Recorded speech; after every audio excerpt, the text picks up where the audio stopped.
Warahmatullahi wabarakatuh.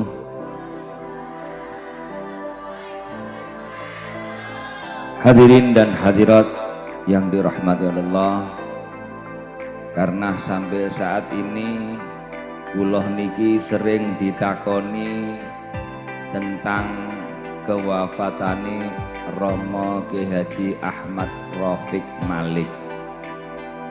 Jadi ketemu kiai, ketemu sinten mawon mesti tanglet, karena secara tidak langsung memang yang kelihatan jelas bersama beliau adalah saya.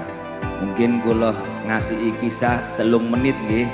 Dadi cek mboten takon-takon malih, cek perlu di syuting nang ngene YouTube. Dadi lek sing takon tak kongkon buka YouTube mawon. Romo Kyai Haji Ahmad Abdul Malik memang adalah orang yang sangat luar biasa dan istimewa. Seminggu sebelum beliau wafat niku beliau silaturahim teng griya kaula. Minta yang pertama, memang dulu pernah minta jadwal kepada saya tetapi tidak dapat jadwal. Dan ketika mengetahui saya ada jadwal di Mlingo di pondoke santrinya atau Romo Kyai Haji Husin, kemudian beliau silaturahim teng griya kaula minta waktu kepada saya sebelum saya berangkat ke Mlingo untuk singgah di pondok pesantren beliau untuk memberikan ijazah pembacaan rotib al-haddad baik buat diri beliau ataupun santri-santri yang ada di pondok beliau. Singkat cerita, alhamdulillah kebetulan memang jadwal ba'dal maghrib kosong, maka saya siap untuk memberikan ijazah ke pondoknya Romo Kyai Haji Ahmad Rafiq. Sempat terjadi miscommunication dengan, mungkin kalau nggak salah informasi dari Pak Sis, bahwa saya ke pondoknya beliau setelah dari Blingo. Bingung, kemudian beliau nelpon saya. Kebetulan saya tidur niku wonten sampai beberapa kali beliau telepon saya. Kemudian saya telepon, saya bilang saya tetap di maghrib di pondoke panjenengan. Kemudian saya jam 5 berangkat dari rumah saya Krapyak menuju ke tempat daripada pondoknya Romo Kyai Haji Ahmad Rafiq, Bandung Harjo.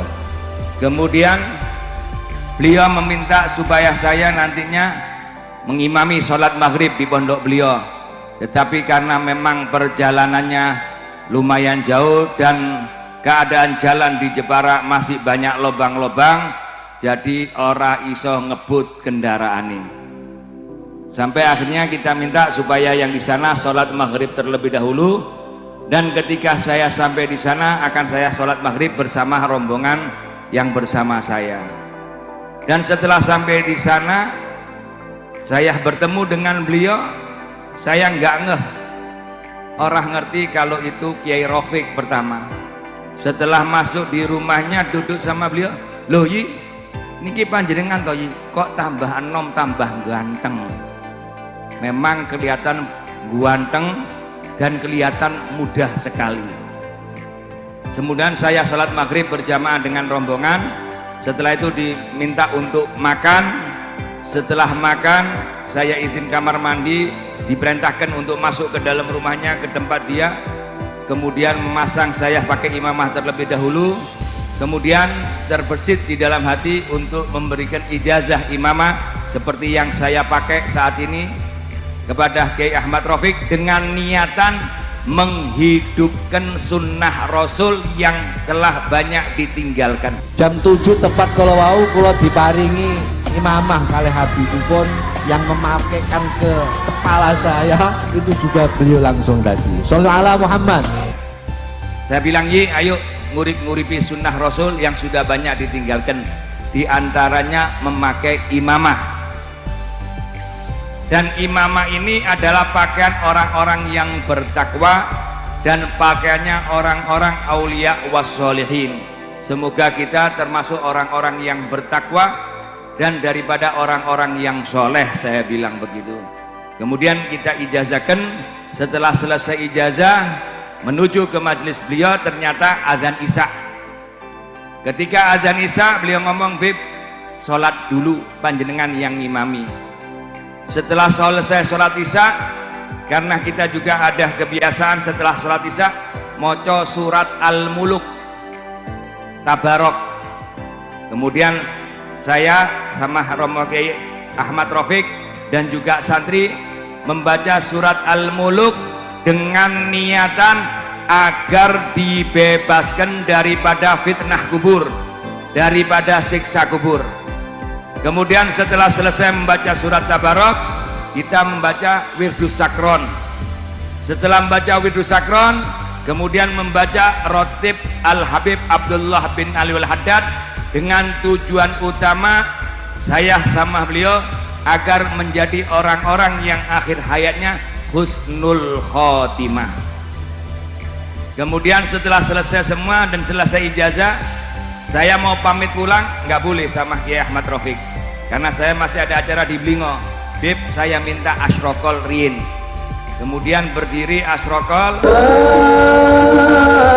Marhaban ya marhaban ya nur aini, marhaban jadal Husaini, marhaban marhaban. Setelah selesai asyrokol, nanti saya menyusul ke Blingo. Bib, saya nyelesaikan di sini dulu. Kemudian saya berangkat ke Blingo. Ketika saya mimpin maulid mungkin setengah jam, Romo Kiai Ahmad Rafiq sudah di belakang saya. Kemudian ketika beliau untuk memberikan tausiah, beliau temuin saya dulu dengan membawa kitab daripada Al-Habib Abdullah bin Alwi Al-Haddad. Bib, kula kepingin untuk barokai Al-Habib Abdullah bin Alwi Al-Haddad, saya ingin membaca menerangkan yang ada di kitab ini. Kemudian saya dibukakan kitab tersebut, disuruh baca satu atau dua kalimat, ternyata tentang nikmat Allah. Dan sesungguhnya bagi orang-orang yang soleh, nikmat yang tertinggi adalah kematian karena bertemunya dengan Sang Kholik. Maka kemudian beliau memberikan nasihat, memberikan tausiah, mungkin kurang lebih 15 menit atau 20 menit. Kemudian beliau duduk sebentar mengucapkan sallu ala Nabi Muhammad